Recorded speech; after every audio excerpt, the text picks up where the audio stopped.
Hey, welcome to Community Fire Station opened. Can anybody hear me okay? Hands up, who can hear me? Okay then. I'm Jim, I'm one of the crew commanders here on the Orange Watch. I've been here for a long time. So can we form a horseshoe so everybody can see?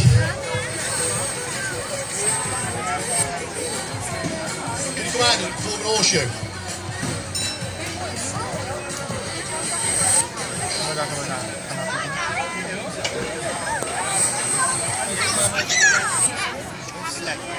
Okay, yeah, give this side. Sorry. Can everybody see then? Hands up if everybody can. Yes, Chief. Okay then. You have Blue Watch today. Give Blue Watch a wave. They're going to form a RTC demonstration for you. Some stats for you I can show halfway through. Okay. We've got the red car. We have one person, unfortunately, trapped underneath the vehicle. They'll be using airbags to rescue this casualty. And after that, we're going to have one person within the vehicle. They will then do a survey, destabilisation, glass management, and also I'll go over that as they proceed with it. Andy is Insta Commander. You can see he's got his jacket on.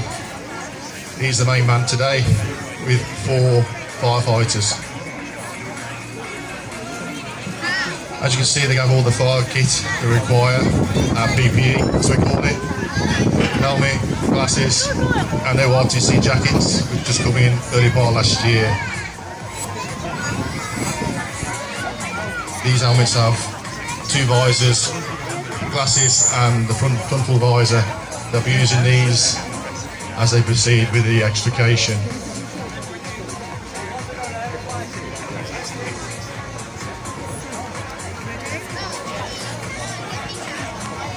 preparing the RTC for you now. You're going to have some synthetic smoke, same as what you have on the dance floor.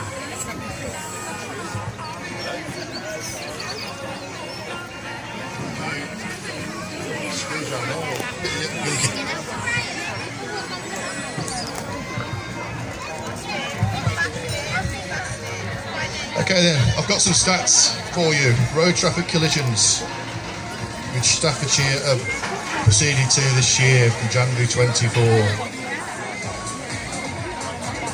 These are 12, 10 in February, March there were 7. Total from October 23 to March 24, 63. So this is a pronounce of what we do, is RTCs.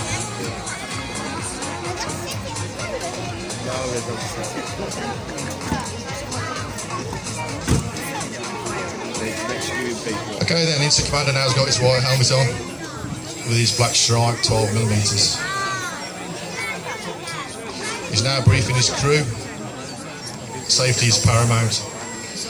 As we turn up to an RTC, safety is paramount for the crew, the bystanders, police and ambulance paramedics. That's part of our dynamic risk. Let's go off. This is part of our dynamic risk assessment. We call it mode offensive, which is sent to fire control by a message from the appliance main scheme. This then tells control and station managers are approaching that this has been commenced and health and safety is commenced.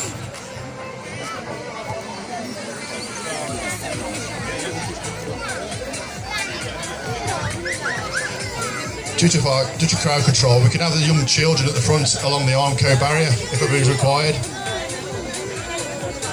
Go along the front, everything's in safe hands.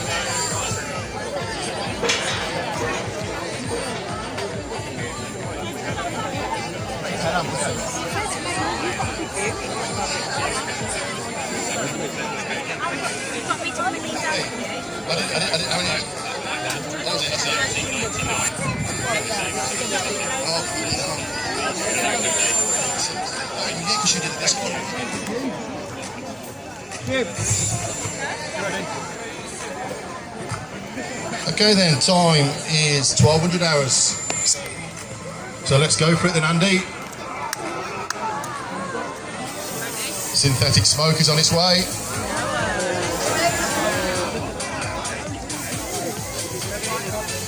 This is to imitation a fire involving our RTC road traffic collision. It's not always the fires, that's quite normally it's the gas which comes off the airbags. Airbags are all over vehicles nowadays.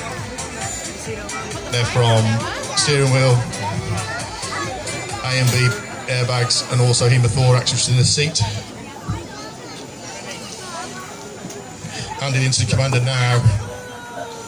He's informing his crew what he requires, which are chocks and airbags under lines blue and red. When they're in position, one firefighter then will inform the operative on the airbags inflation device which line he wants, blue or red.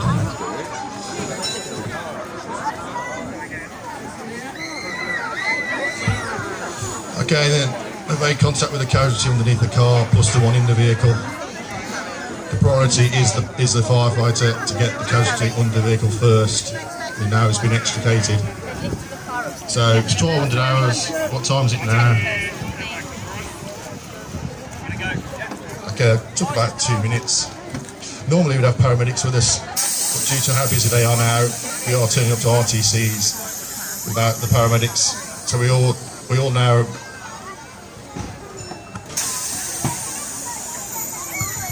now have fire service training in which is called trauma care. So now the firefighter is putting on a device onto the steering wheel to stop the inflation of the airbag. A lot of new cars nowadays have 2 airbags for when the collision is involving the vehicle who does a rollover. So one airbag can operate. If that hasn't done anything, the second airbag will operate. This happens all around the vehicle. As you can see, there's a firefighter in the rear who is supporting the casualty's head to help with spinal injuries from the neck down to the coccyx. He'll be talking throughout, asking the casualty, one, i.e., do you know your name, date of birth, which way you're going, who's in the vehicle. All this is to do with neurological, to see if they're still comprehending, as they could have had injuries with the B-post or the airbag. 9 times out of 10 we do have paramedics and attendants who bring their sophisticated trauma gear. Also air ambulances when they attend. Basically they're bringing the hospital to the casualty nowadays. So if there was a paramedic in attendance or a doctor, Andy would be talking to the doctor, asking what time do we have to extricate this casualty, whether it be rapid or we have, i.e. 10 minutes. That's determined on the injuries on the casualty. We'll always look at a emergency plan A. Can we get the casualty straight out of the vehicle if required, i.e. if they go into cardiac arrest. So then the two firefighters in orange there are just breaking the glass. They're breaking the glass to enable this when they do the removal of this door. That doesn't break unannounced. It's all about health and safety. We try and keep the glass clear from the floor, otherwise it's like marbles, sand on marbles.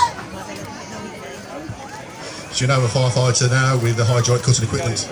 This is all new to the service in the last 4 to 5 years. It used to be a main generator with a cable of hydraulic. Now it's all battery operated, which under health and safety stops the trip hazards and the noise from the generator. Plus because it's hydraulic, we can take it away. So now using the hydraulic spreaders, 24 volt, to remove the door. Starts at the top, works its way down.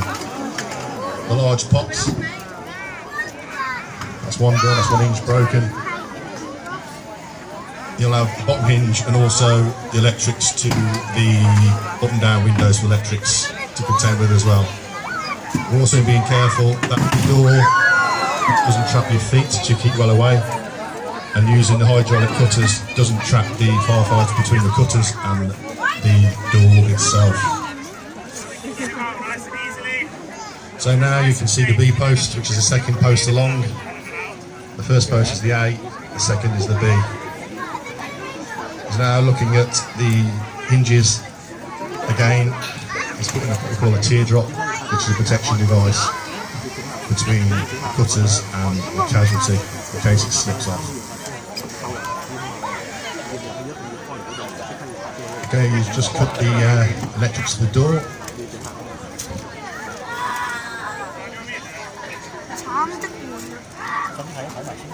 As you can see, this is a Skoda failure, which is getting old now, so new technology now in vehicles, Mercedes, Volvos. This takes a lot longer due to the safety devices within the vehicle.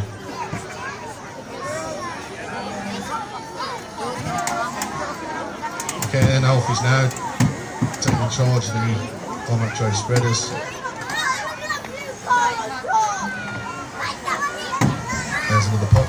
Can you believe if you were a casualty in that vehicle, the noise of that is quite...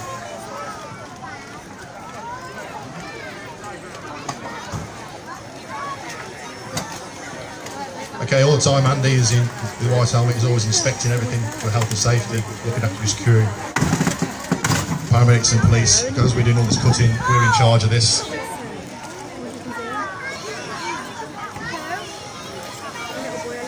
The door's nearly off now.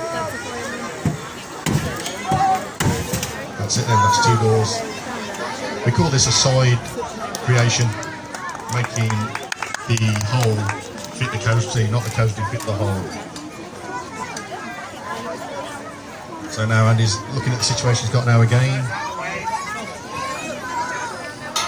Now the doors are removed, he's got more of a vision. Just marking the B post. That straight mark is where the cutter is going. This is where he'll cut now. So they've checked they've removed the seatbelt at the highest point, and they're checking out for airbags, because that's where airbags go in the B post in new vehicles now. So we're making sure we're not cutting the cylinder. But normally they've already operated. Okay, then there's two men on the cutters now, they're quite heavy. We're looking after the firefighters' backs. Okay, so one firefighter who's guiding the two firefighters and the cutters. Health and safety again. Just checking that the B post is now cut at the top, and they're working their way down to the base. This will be quite difficult down this area. This is where the stability of the seatbelt mechanism is kept, and it's all shrouded in metal.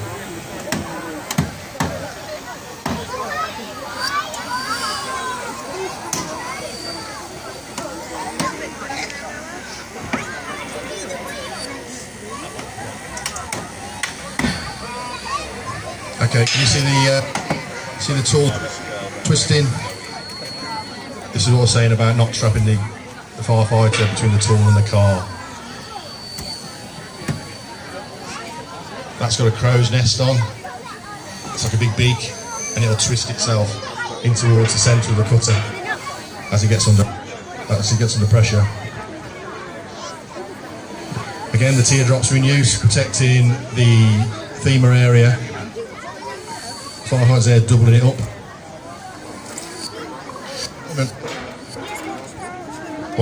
Normally on an RTC we have 2 fire engines attend with a crew of 9. They're now releasing the seatbelt at the highest point. It's released at the highest point for police investigation. They're like, if we do it, we inform them that we are doing it, whether they're wearing it. That helps with the investigation. So we cut at the highest point, which has just been done.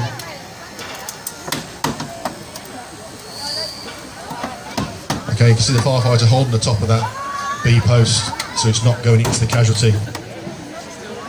That's now released.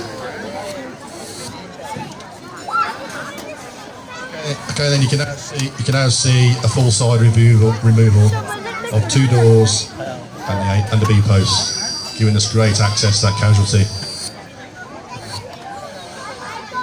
In the bygone days, we would actually take the roof off. We would still do that if the paramedics or the doctors require that. But if they need emergency medical care, we'll use a scoop stretcher spine board to extricate them. So you can imagine, normally we've got paramedics with all their gear around us as well as the doctor's gear.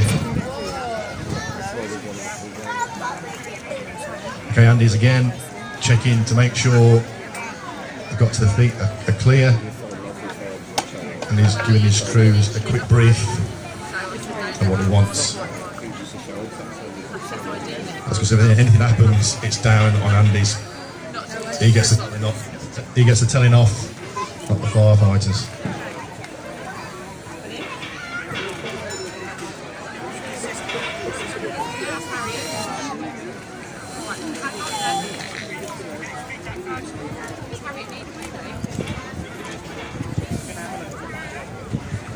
Okay, then the firefighters there assessed his leg situation. He's had a chat to the casualty, assessed him, and asking the casualty whether he can actually move his neck and shoulder blades, that we can walk out the vehicle. Okay, casualty saying he can do that, and they've assisted him out of the vehicle. Now in the hands of paramedics. Our job is nearly complete. We have to make the vehicle safe, which is disconnecting the 12-volt battery system. On newer vehicles we have a computer called an MDT, and on this is a crash recovery, which tells us everything about the vehicle, where airbags are.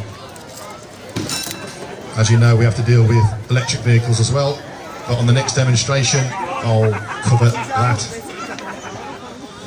So then, that's the end of this demonstration. The next demonstration, in 1400 hours, we'll be extricating somebody from the little Kia. Okay then, go on, look around. Thanks for coming. Speak to you later.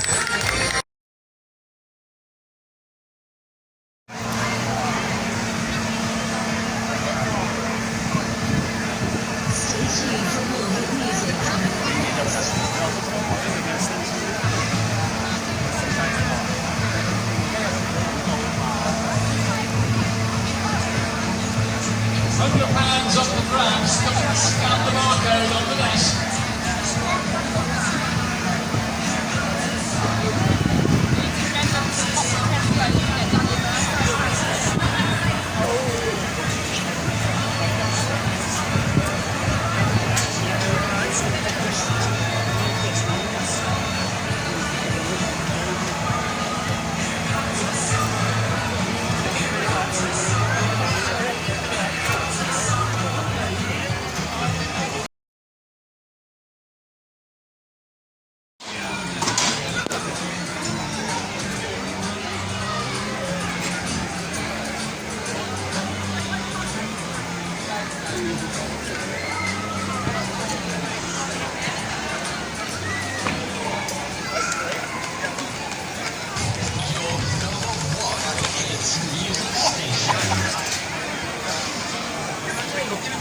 No?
Special going on now. It's going to be a cutting of a beautiful cake, and we've got the chief who wants to have a quick word with all of you. Thanks everybody, thanks for coming this afternoon. Today isn't just about Lichfield's Open Day. This year marks 50 years of the service in its current format being in existence, and we've been doing loads throughout the year to make sure we remember everybody that's gone before us to make Staffordshire Fire and Rescue Service what it is today. But equally we're trying to raise £50,000 for the Firefighters Charity.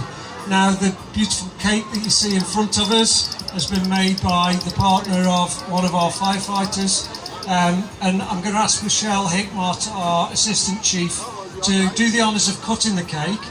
Don't make a mess of it, Michelle. And if anybody does want a piece of cake, then please come and see us, and I'm sure we can sort that out. But thanks for everything today. Thank you, well done.